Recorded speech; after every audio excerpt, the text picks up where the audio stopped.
Imagine this. You've been learning English for years. You understand movies. You understand YouTube videos. You even practice grammar every single day. But then someone suddenly asks you a simple question like, "So, what do you do?" And your brain completely shuts down. No words, no sentences, just panic. Why does this happen? And more importantly, how do you stop it?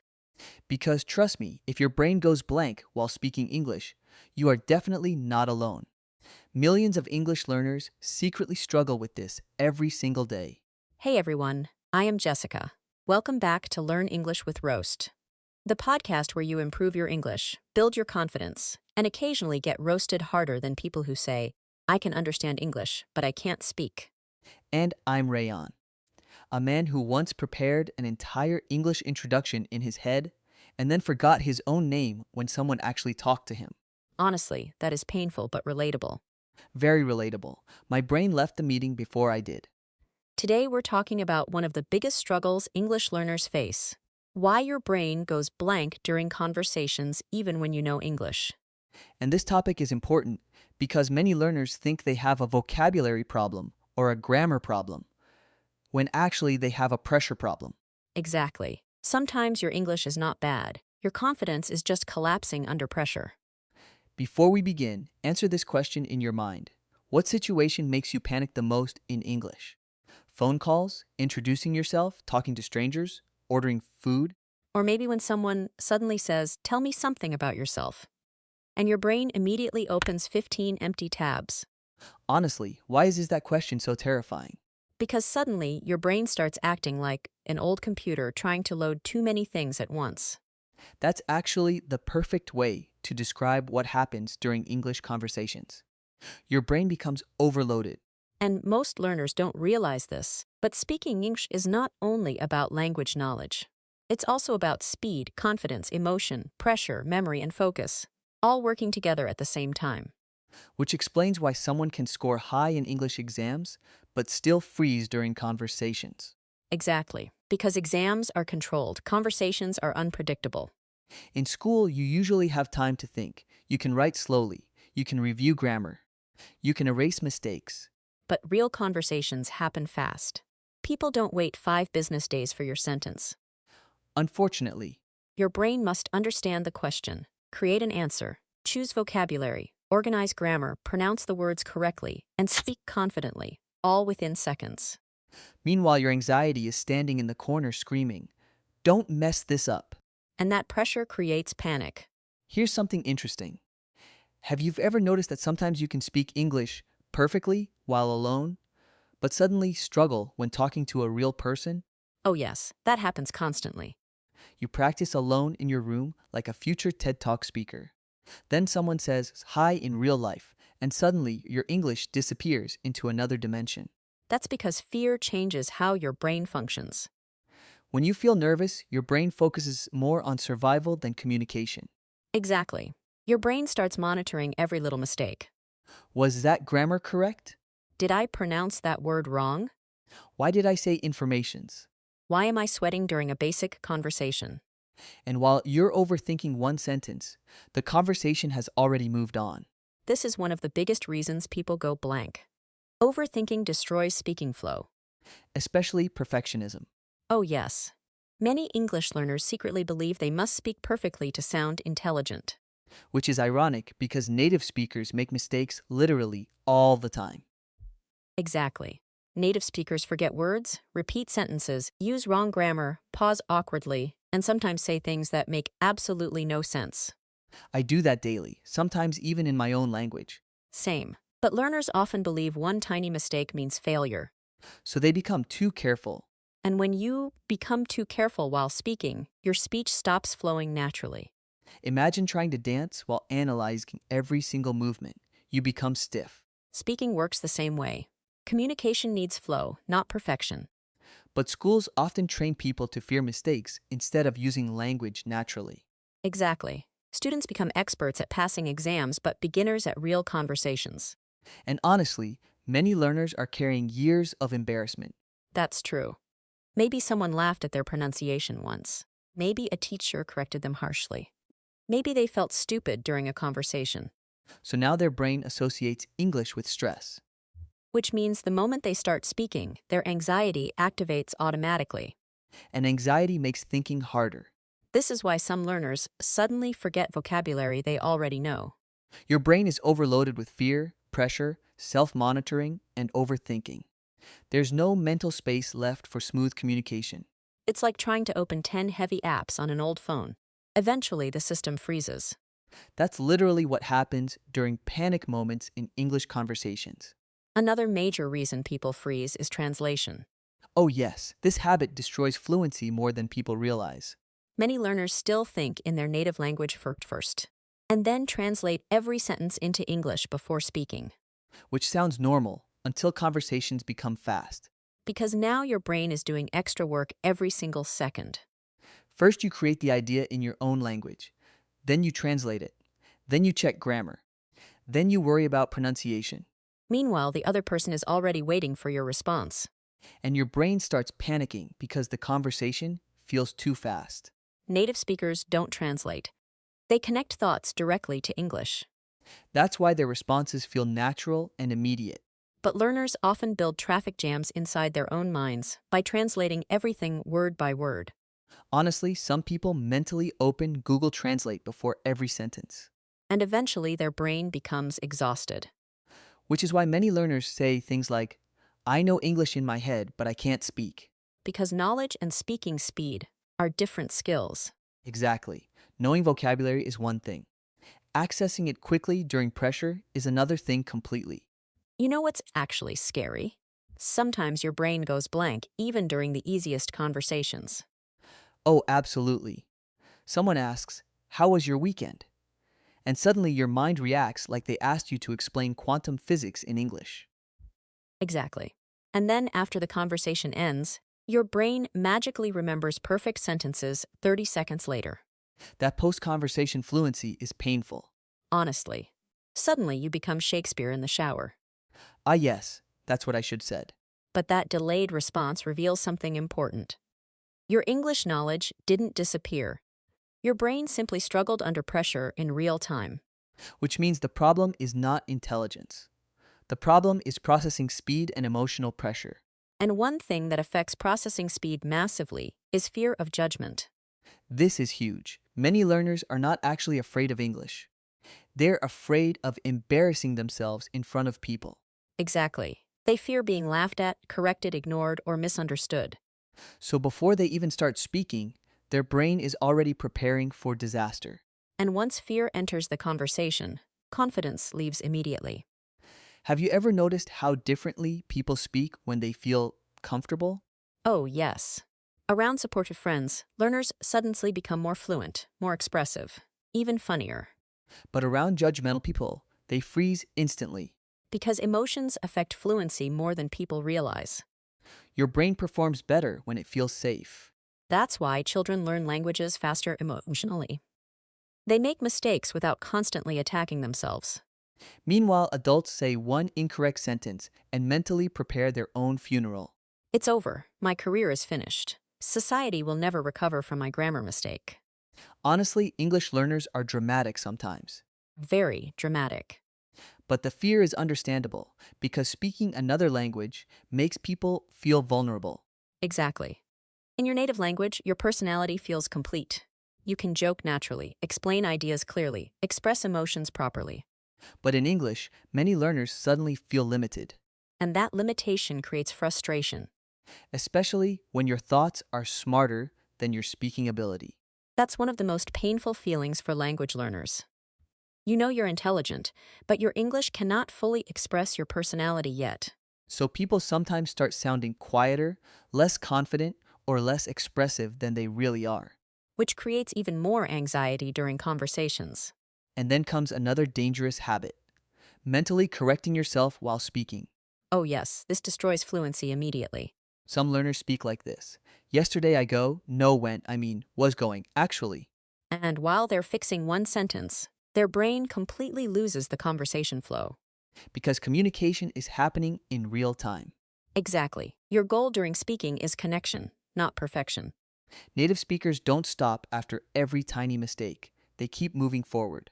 But learners often pause constantly because they think every sentence must be grammatically flawless. which creates robotic speech instead of natural communication. Here's something important that everyone listening needs to remember. People care more about understanding you than judging your grammar. Exactly. If your message is clear, communication is already successful. Think about international conversations online. Millions of people with imperfect English communicate successfully every day. Because fluency is not about sounding perfect. It's about continuing the conversation confidently, even with mistakes. That mindset changes everything. Another thing that causes blank moments is lack of speaking repetition. Yes, many learners consume English constantly but rarely produce English. Watching videos is useful, listening is useful, reading is useful. But eventually, your mouth needs training too. Speaking is a physical skill as much as a mental one. Exactly. Your mouth, tongue, pronunciation muscles, speaking rhythm, all of these improve through repetition. It's similar to sports. You cannot become a good football player only by watching matches. Imagine someone saying, I watched 700 cooking videos. Why can't I cook professionally? Because observation alone is not practice, And many learners secretly avoid speaking because they fear mistakes. which creates a dangerous cycle. They avoid speaking because they lack confidence. But confidence only grows through speaking. Exactly. So the longer they avoid conversations, the scarier conversations become. This is why small daily speaking practice matters so much. Even talking to yourself in English helps. Honestly, people underestimate self-talk practice. Narrating your daily activities trains your brain to build English thoughts automatically. For example, I need coffee. I'm tired. I should reply to this email. This weather is making me sleepy. Small, simple thoughts repeated daily can slowly rewire your thinking process. And over time, your brain becomes faster at accessing English naturally. Another powerful technique is repeating common conversation patterns. This helps massively because real-life conversations are surprisingly repetitive. Exactly. People ask similar questions constantly. What do you do? Where are you from? What are your hobbies? How was your day? If you practice answers for common situations repeatedly, your brain stops panicking during real conversations. Because familiarity reduces fear. Think about actors. They don't magically become confident on stage. They rehearse repeatedly until the lines feel automatic. Speaking English works the same way. Repetition builds comfort. Comfort builds confidence. Confidence improves fluency. And honestly, fluency often looks more magical than it really is. Most fluent speakers are not mentally translating complicated grammar rules during conversations. They're using familiar speaking patterns they've repeated many times before. That's why practice matters more than perfection. Before we continue, let's ask everyone listening something important. What situation makes you freeze the fastest in English? Phone calls? Speaking in front of strangers? Job interviews? Talking to native speakers? Or introducing yourself for the 100th time while pretending your hands are not shaking? Let us know because honestly, English anxiety has many different forms. You know what's interesting? Sometimes people think fluent speakers never feel nervous. Meanwhile, fluent speakers are also panicking internally. They just continue talking anyway. Exactly. Confidence is not the absence of fear. It's the ability to keep communicating even while feeling uncomfortable. And honestly, one of the biggest differences between fluent and non-fluent learners is not vocabulary size. It's recovery speed. That's such an important point. Fluent speakers recover quickly after mistakes. Non-fluent learners often panic after one small error and mentally shut down. For example, if a fluent speaker forgets a word, they simply explain it differently. Like, the thing you use to cut paper, instead of freezing because they forgot the word scissors. Exactly, communication continues. But many learners think, if I forget one word, the entire conversation is destroyed. Which creates unnecessary pressure. Here's the truth. Communication is flexible. You do not need perfect vocabulary to keep a conversation alive, Native speakers simplify their language all the time. especially when explaining difficult ideas. But learners often believe advanced English equals intelligence. So they try to sound overly sophisticated during conversations. And that backfires badly because their brain becomes overloaded trying to build perfect sentences. Honestly, some learners speak like they're writing a university essay during a coffee conversation. Greetings, fellow human. It would be my utmost pleasure to consume caffeine alongside you. Sir, they just asked if you want coffee. Relax. Simple English is powerful English. In fact, most daily conversations use surprisingly basic vocabulary. Exactly. Fluency is not about using the hardest words. It's about expressing ideas smoothly and naturally. Another reason brains go blank is comparison. Oh yes, social media has made this problem worse, Learners constantly compare themselves to influencers, native speakers, or highly fluent creators online. which creates unrealistic expectations. They see someone speaking fast English and think, why can't I speak like that yet? But they forget something important. They are watching the final result of years of practice. Not the awkward beginning. Every fluent speaker once struggled too. Every confident communicator once felt nervous. Nobody started fluent. Exactly. Fluency is built slowly through repetition, mistakes, exposure, and patience. But comparison makes learners ignore their own progress, And when people constantly feel behind, conversations become emotionally stressful instead of enjoyable. which again increases blank moments during speaking. Another hidden problem is focusing too much on individual words instead of overall communication. This happens constantly. Someone is speaking English, and suddenly they forget one word. Then their entire brain stops working. Like a Wi Fi router disconnecting after one small problem. But real communication doesn't require perfect wording every second. You can describe things differently. Use easier words, use examples, use gestures. Continue speaking. The goal is connection, not linguistic perfection. Honestly, some of the best communicators in the world are not even grammatically perfect. Because communication energy matters. Confidence, tone, storytelling, emotion, humor, eye contact, these things make conversations engaging too, But nervous learners focus only on grammar survival. which makes speaking feel like a dangerous exam instead of a human interaction. And when conversations feel dangerous, your brain naturally becomes defensive. That's why relaxed learners often improve faster. Because they allow themselves to experiment with language instead of fearing mistakes constantly. Children do this naturally. Yes. Kids say incorrect sentences all the time, but they continue communicating fearlessly. Meanwhile, adults say one wrong sentence and spend the next 3 years remembering it before sleeping. In 2019, I accidentally said, I am boring instead of I am bored. My life has never recovered. Honestly, English trauma is real, Very real. but mistakes are actually proof that you're learning actively. Exactly. Silent perfection teaches less than active imperfect practice. That sentence deserves dramatic background music. Please add violin sounds during editing. Another major reason people freeze is lack of listening exposure. Oh yes, this is extremely important. If your brain rarely hears natural English daily, conversations feel shocking and overwhelming. Especially because real spoken English is fast, connected, emotional, and sometimes messy. Native speakers shorten words, blend sounds together, use slang, interrupt each other, and change topics quickly.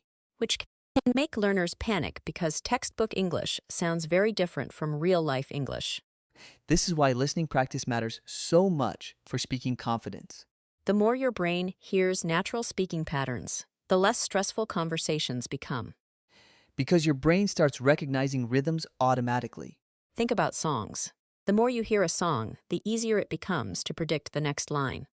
Conversations work similarly. Exposure builds familiarity. Familiarity reduces panic.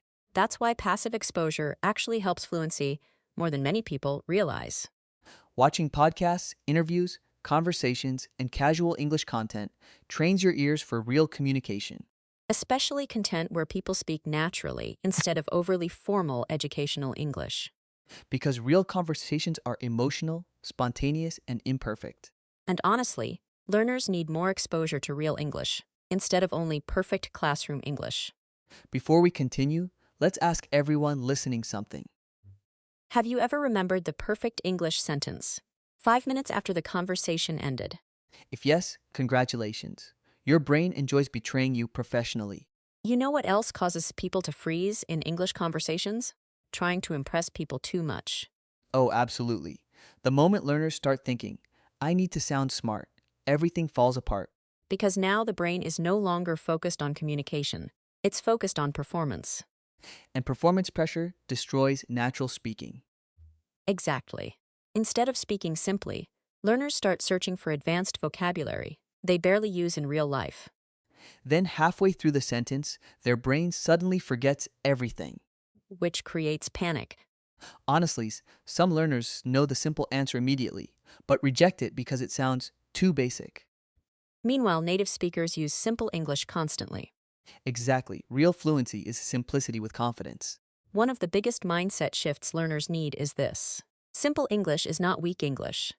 In fact, clear, simple communication is usually more powerful than complicated speech. Think about great communicators. Most of them explain ideas clearly, not unnecessarily fancy. Because the goal is understanding, not showing off vocabulary like a Pokemon collection. Behold my advanced phrasal verbs. Calm down, Shakespeare. Another thing that secretly causes blank moments is lack of sleep and mental exhaustion. Oh, yes, this is very real. People forget that speaking another language requires mental energy, Your brain is processing vocabulary, grammar, pronunciation, listening, emotions, and social interaction simultaneously. which means if you're already mentally tired, your speaking ability can temporarily become weaker. Have you ever noticed that some days your English feels amazing and other days your brain struggles with basic sentences? That happens to everyone. Fluency is not perfectly stable. Your mental condition affects performance, Stress, anxiety, exhaustion, lack of confidence, even mood. All of these influence speaking ability. which is why learners should stop treating every bad conversation like permanent proof of failure. Exactly. One awkward interaction does not erase your progress. But many learners emotionally overreact to small mistakes. I paused for 3 seconds. My English journey is over. I pronounced one word incorrectly. I must now disappear into the mountains forever. Honestly, the drama is incredible sometimes. Very cinematic. But seriously, negative self-talk damages fluency more than people realize.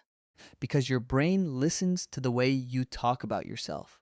If you constantly repeat, my English is terrible, I can't speak, I'm so bad at conversations. Your confidence weakens before conversations even begin. Exactly. Your mindset affects performance massively. Confident learners take risks. Fearful learners stay silent. And silence slows improvement. That's why self-compassion matters during language learning. You are learning a completely different communication system. Of course, mistakes will happen. Honestly, being able to speak even imperfectly in another language is already impressive. Most people never even try. Another reason brains go blank is trying to think about too many grammar rules simultaneously. Oh yes, this is one of the most common fluency killers. Some learners are mentally checking verb tenses while trying to maintain eye contact and continue the conversation. That's too much pressure for real-time speaking. Grammar study is useful, but conversations require automaticity. Exactly. At some point, your brain must stop consciously analyzing every structure. Think about driving a car. In the beginning, you consciously think about every movement. Mirrors, steering wheel, brakes, speed, signals, everything feels overwhelming. But after enough practice, many actions become automatic. Speaking English works the same way, Repetition slowly converts knowledge into instinct. which is why speaking regularly matters so much. Because fluency grows through automatic patterns, not constant overanalysis. Another important thing learners need to understand is that pauses are normal. Yes, this is huge. Many learners panic the moment there's silence during a conversation. Meanwhile, native speakers pause constantly. They say, let me think, actually. Human speech naturally includes pauses, But learners think pauses equal failure. which creates even more panic during conversations. Sometimes your brain simply needs 1 or 2 seconds to organize thoughts. That's normal. Fluency does not mean talking nonstop like an auction announcer. It means communicating comfortably and naturally. Honestly, some learners speak too fast because they think speed equals fluency. Then their pronunciation collapses halfway through the sentence. Slow, clear English is much stronger than rushed, confusing English. Exactly. Confidence sounds calm. Panic sounds rushed. Another thing that helps reduce blank moments is improving your conversation survival skills. I love that phrase. Basically, learners should practice small phrases that help continue conversations even when they feel nervous. For example, that's a good question. Let me think for a second. I'm not sure how to explain this. What I mean is, These phrases buy your brain extra thinking time naturally. and they make conversations feel smoother instead of stressful. Native speakers use these filler phrases constantly. Because conversations are not perfect scripts, they are spontaneous interactions. And honestly, once learners stop expecting perfection from themselves, speaking becomes much easier. Because pressure decreases. And when pressure decreases, the brain finally relaxes enough to communicate naturally. Before we continue, let's ask everyone listening something important. When your brain goes blank in English, what do you usually do? Stay silent, laugh nervously, switch to your native language, pretend you didn't hear the question. Or suddenly become deeply interested in checking your phone for absolutely no reason? Before we end this episode, remember something important. If your brain goes blank in English sometimes, that does not mean you are stupid. It does not mean you are bad at languages. And it definitely does not mean you can never become fluent. It simply means your brain is still learning how to handle pressure, speed, confidence, and communication at the same time. Fluency is not built in one perfect moment. It's built through awkward conversations, nervous pauses, forgotten words, embarrassing mistakes, and trying again anyway. Every confident English speaker you admire today was once confused, nervous, and uncomfortable too. The difference is, they didn't quit after feeling embarrassed. They kept speaking, even when it felt messy, even when it felt slow, even when their brain completely stopped working sometimes. Text ID equals P84M21. You know what's interesting, Rayon? Most people think changing their life requires huge motivation. Yeah, people imagine dramatic movie scenes. Exactly. Like waking up one morning and suddenly becoming disciplined, healthy, productive, confident, and successful all at once. Meanwhile, in real life, most of us wake up confused and immediately check our phones. That's the reality. Honestly, phones are dangerous. I open my phone to check one notification, and suddenly I'm watching a video called Top 10 Weirdest Fish on Earth Your attention span is fighting for survival. and losing badly. But this is actually connected to today's topic, because small habits shape our lives more than dramatic moments do. Definitely, people underestimate daily choices. Tiny decisions seem harmless in the moment. Like saying, I'll skip studying today. Or, I'll start tomorrow. Ah, yes, tomorrow, the most productive day in human history. The problem is that tomorrow keeps moving. Exactly. People wait for perfect motivation instead of building simple routines. And motivation is unreliable. Very unreliable. Motivation disappears the second life becomes uncomfortable. That's why discipline matters more. But discipline sounds scary to people. Because they imagine discipline as suffering. Like waking up at 4 a.m. while dramatic music plays in the background. Real discipline is often very small and quiet. Such as reading for 10 minutes, even when you don't feel like it. Or practicing English every day, instead of only when you're motivated. That's actually how confidence grows. Absolutely. Repetition creates improvement. And improvement creates confidence. A lot of people think confidence comes first. But usually action comes first. Exactly. Nobody feels fully confident before starting something new. Imagine waiting to feel confident before learning English. You'd wait forever, Confidence grows after repeated practice which is why small goals are powerful. because they remove pressure. Let's say someone wants to start exercising. Their first mistake is usually creating a superhero routine. Yes, they go from doing nothing to trying to exercise 2 hours every day. Then their body starts sending emergency messages. Small goals work better because they're realistic. 5 minutes of exercise sounds manageable. And once you begin, continuing becomes easier. Starting is always the hardest part. Honestly, our brains love comfort. My brain loves comfort so much it deserves its own sofa. That explains a lot. Thank you. Another reason small goals matter is because they reduce fear of failure. Big goals feel risky, Exactly, huge expectations create anxiety, but tiny goals feel safe enough to try. which means you're more likely to stay consistent. And consistency beats intensity almost every time, That's true in learning too. especially language learning. Many English learners think they need long study sessions every day. Then they get exhausted and quit completely. But even 15 minutes daily can create amazing improvement over time. The key is repetition. Yes, your brain learns through repeated exposure. That's why small daily habits are more effective than random extreme effort. Imagine watering a plant once a month with 10 buckets of water. The plant would probably call the police. But giving it small amounts regularly helps it grow. Humans are kind of similar. Exactly. Another thing people forget is that progress is often invisible at first. That's such an important point. You might practice something every day and feel like nothing is changing, But small improvements are happening quietly in the background. like going to the gym. Or learning pronunciation. At first, you feel awkward and slow. But after enough repetition, things become natural. Honestly, I think patience is one of the hardest skills nowadays. Definitely, social media destroyed patience. We see instant success stories everywhere. But most success stories skip the boring middle part, The daily effort, the repetition, the failures. the moments when nobody notices your progress except you. And honestly, those moments matter the most. Because that's where character is built. Let me ask everyone listening something. What tiny habit could make your future life easier? Maybe waking up 30 minutes earlier. Maybe reading instead of scrolling before bed. Maybe learning 5 new English words every day. Small actions may not feel exciting immediately. But over time, they completely change who you become. That's the beautiful part about consistency. Little by little, your habits shape your identity. And eventually, people call you disciplined. Even though it all started with tiny daily actions. Remember, big changes don't happen overnight.